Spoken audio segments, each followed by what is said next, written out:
तीज का सिंधारा। माँ अपनी बेटी सुधा से फोन पर बात करते करते उसी के तीज के सिंधारे की तैयारी बड़े जोरों शोरों से कर रही थी और बोली कि बेटा, तेरी तीज के सिंधारे की तैयारी पूरी हो गई है।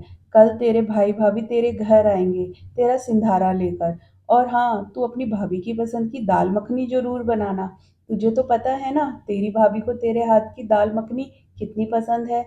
चल बेटा, मैं फोन रखती हूँ, बहुत काम है। शाम को तेरे मामा मामी भी मेरा सिंधारा लेकर आएंगे, उनके खाने की भी तैयारी करनी है। सुमित्रा जी बोली। बेटी सुधा बोली, मम्मी, आज आप अपने भाई भाभी की सेवा करो, कल मैं अपने भाई भाभी की सेवा करूंगी। दोनों ने हंसते हुए फोन रख दिया। उसके बाद सुमित्रा जी ने अपनी बहू रुचि को बुलाया और बोली, बेटा, ये सब सुधा के सिंधारे का सामान है। कल सुबह तुझे और बेटे अनिल को सुधा के घर तीज का सिंधारा लेकर जाना है। बहू रुचि बोली, माँ जी, ये सिंधारा क्या होता है। सास सुमित्रा जी बोली, बेटा, ये तीज का त्योहार होता है। इसमें बेटी के लिए उसके मायके से कपड़े, चूड़ियाँ, घेवर, मिठाई और श्रृंगार का सामान ये सब जाता है। बहू रुचि हैरानी से बोली, पर माँ जी, हमारे यहाँ तो ये सब नहीं होता। सास बोली, हाँ बेटा, जरूरी नहीं सबके घर में एक जैसे रीति रिवाज हो। किसी किसी के यहाँ ये त्योहार नहीं होता, इसमें कोई बड़ी बात नहीं है।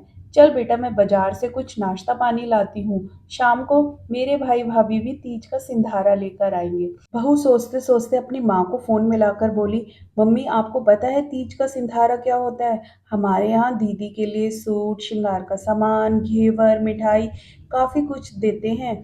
मम्मी ने मुझे बताया कि इसको तीज का सिंधारा बोलते हैं। और कल हमारे यहाँ सुधा दीदी के घर भी तीज का सिंधारा लेकर जाना है हमें। और आज मम्मी के मायके से भी सिंधारा आएगा, तो आप मेरे लिए भी सिंधारा भिजवा देना। मम्मी, अच्छा नहीं लगता, वो क्या सोचेंगे कि बताने के बाद भी मेरे घर से कुछ नहीं आया। रुचि बस बोलते ही जा रही थी, अपनी माँ की कुछ सुन ही नहीं रही थी। माँ बोली, बेटा, तुझे तो पता है ना हमारा हाथ कितना टाइट चल रहा है, ऊपर से तेरे भाभी की डिलीवरी भी नजदीक आ जाएगी। रुचि बोली, माँ, मुझे कुछ नहीं पता, बस आप मेरे लिए भी सिंधारा भिजवा दीजिए। बहू को फोन पर अपनी माँ से बात करते हुए सास सुमित्रा जी सब सुन रही थी। तभी उन्होंने अपनी बहू रुचि को आवाज लगाई और अलमारी में से सामान निकालकर बहू रुचि के हाथ में देते हुए सुमित्रा जी बोली, बेटी रुचि, तू जो अपनी माँ से फोन पर बात कर रही थी, मैंने सब सुन लिया। कौन सी बेटी अपनी मम्मी पर इतना प्रेशर बनाती है। मैंने तुझे पहले ही बोला था कि सबके घरों में एक जैसे रीति रिवाज नहीं होते। और वैसे भी इस टाइम तुम्हारी मम्मी के ऊपर बहुत प्रेशर है, उसे और मत बढ़ाओ। और रही सिंधारे की बात, तो मैंने पहले ही सारा सामान लेकर आ गई थी। मैंने सोचा 30 से एक दिन पहले ही तुझे दे दूंगी। जैसा सुधा के लिए सामान लाई वैसा ही तेरे लिए भी लेकर आई हूँ। ये ले तेरे तीज के सिंधारा, अच्छे से तैयार हो जाइयो।